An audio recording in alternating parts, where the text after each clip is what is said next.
Hello, Acho. Let's read out the question. So, question says two cylinders can be fitted with pistons contains equal amount of ideal diatomic gas at 300 Kelvin.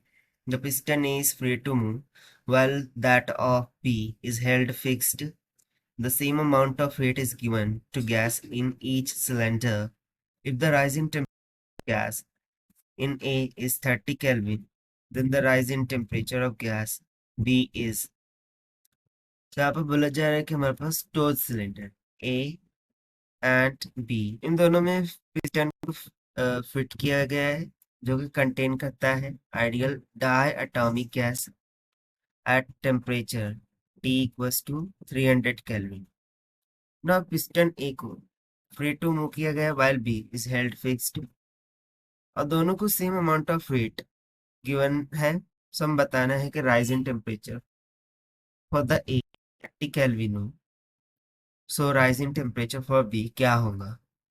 तो start करते हैं solution से, but before of it let's talk about the key concept which we are going to use here for this question. तो सबसे पहले at constant pressure, constant pressure पर यदि हम अमाउंट ऑफ हीट का फॉर्मूला देखें, that is change in heat, this will be equals to N C P delta T होगा, जहाँ पर N amount of gas, Cp specificate at constant pressure, delta T change in temperature हो जाएगा।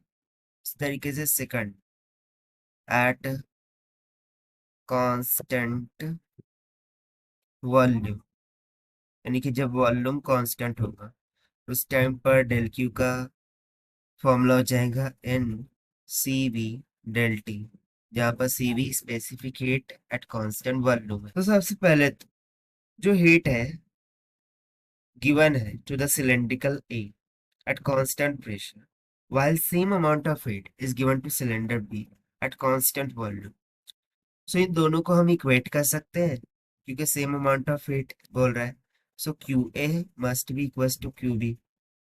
सो Q A क्या होगा, N times of C P delta T, क्योंकि इसको constant pressure पे दिया जा रहा है, और क्यू बी क्या होगा, N C V delta T, क्योंकि इसको कांस्टेंट वॉल्यूम पे दिया जा रहा है।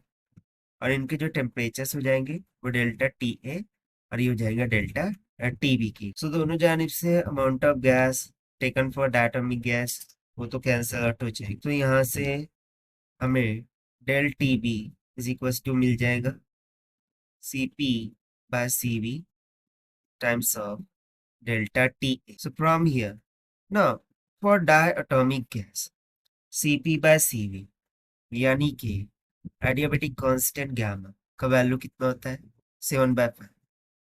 तो सब्स्टिट्यूट कर देंगे 7/5 multiply by delta T A, ये हमें दे रखा था 30 केल्विन की इक्वल। सो 5 6 30, 7 5 42। से यहाँ से change in temperature for cylinder B कितना आ गया 42 केल्विन की, और यही हो जाएगा हमारा required answer to this question. So according to option D is correct. So this is the required solution. I hope you understand well. Best of luck. Thank you.